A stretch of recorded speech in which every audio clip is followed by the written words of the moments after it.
ఓం శాంతి. 14 సంవత్సరాలు సింధీ, హైదరాబాద్ మరియు కరాచీలో తపస్సు సాగింది. ఆ తర్వాత ఈ యజ్ఞం భారతదేశంలోని మౌంట్ ఆబుకు బదిలీ చేయబడింది. దాని తర్వాత సేవల ప్రవాహం ప్రారంభమైంది.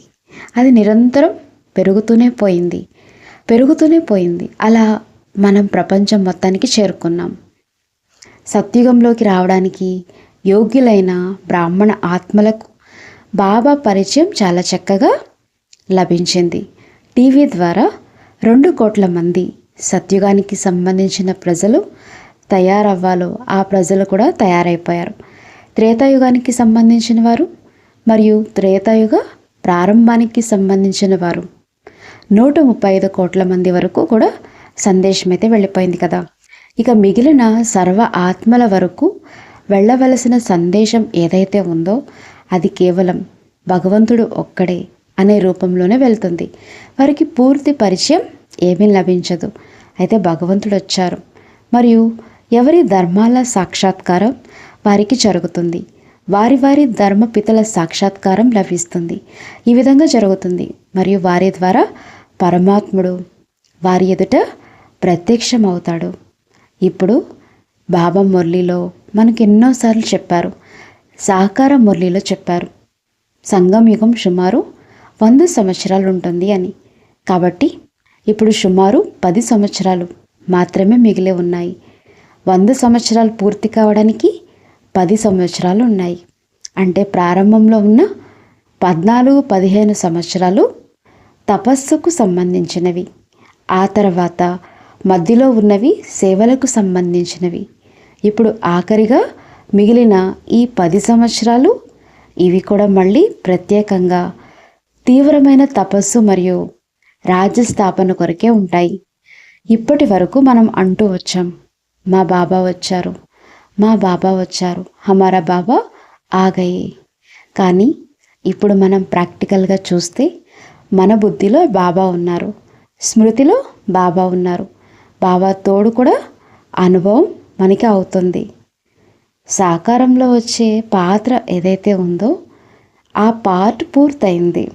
కాబట్టి మనం చాలా అవగాహనతో ఈ విషయాన్ని అంగీకరించాలి. మరియు ఇది ఎందుకంటే రాబోయే సమయాన్ని మనం ముందుగానే గుర్తించాలి.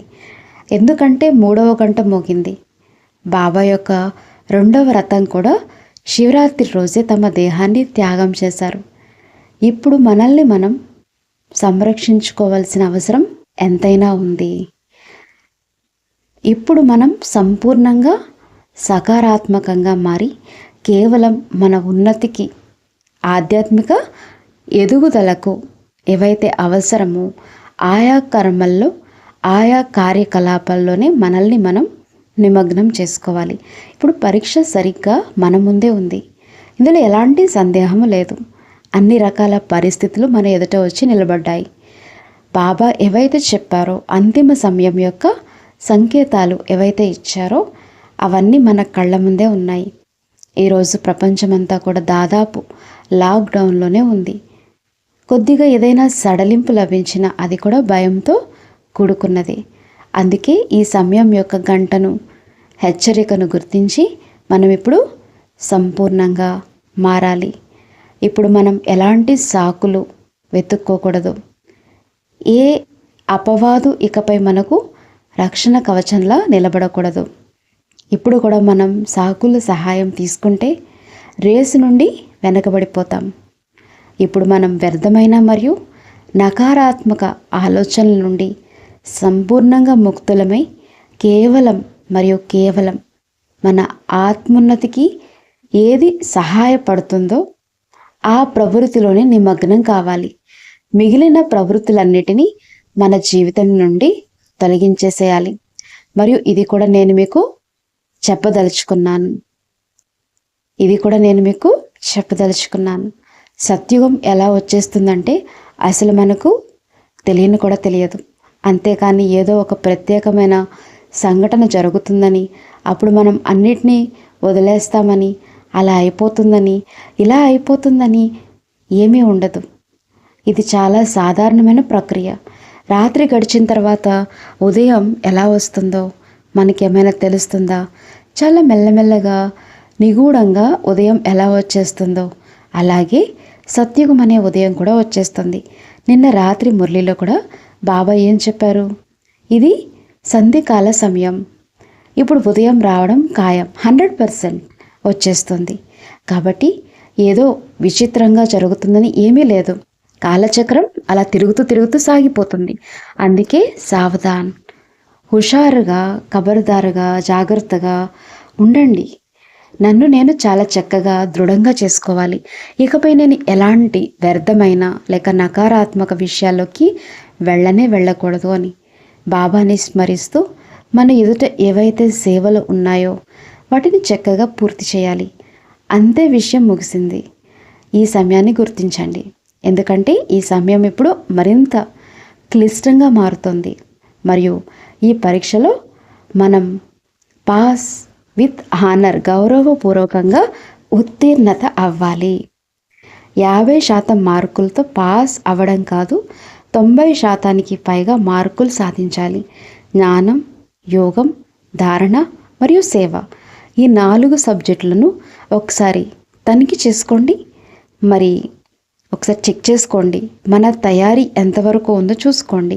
4 సబ్జెక్టులను 90%కి పైగా మార్కులు వచ్చేలాగా తయారుగా ఉన్నారా చెక్ చేసుకోవాలి. మనము 90% 4 సబ్జెక్టుల్లో ఉన్నాయా? మనం గౌరవప్రదంగా ఉత్తీర్ణులవుతామా? మన సంస్కారాలు మారాయా? ఎందుకంటే సంస్కారాలు మాత్రమే మనతో పాటు వస్తాయి. శరీరం కూడా ఇక్కడే వదిలివేయబడుతుంది, అంతా ఇక్కడే ఉండిపోతుంది. కేవలం సంస్కారాలు మాత్రమే మనతో పాటు ప్రయాణిస్తాయి. మన సంస్కారాలు ఇప్పుడు సత్యుగ దేవీ దేవతలు, మహారాజు మరియు మహారాణిలాగా మారాయా లేదా అనేది మనం ఒకసారి సరిచూసుకోవాలి. ఇప్పుడు నిర్లక్ష్యంగా ఉండే సమయం కాదు. ఇప్పుడు మేల్కొని కళ్ళు తెరిచి 3వ కన్ను ఎల్లప్పుడూ తెరిచి ఉంచవలసిన సమయం ఇది. ఇప్పుడు విరామం లేక ఆలస్యం చేయడం కుదరదు. ఇది సమయం ఇస్తున్న చివరి హెచ్చరిక, లాస్ట్ వార్నింగ్. ఇప్పుడు మనం సంపూర్ణంగా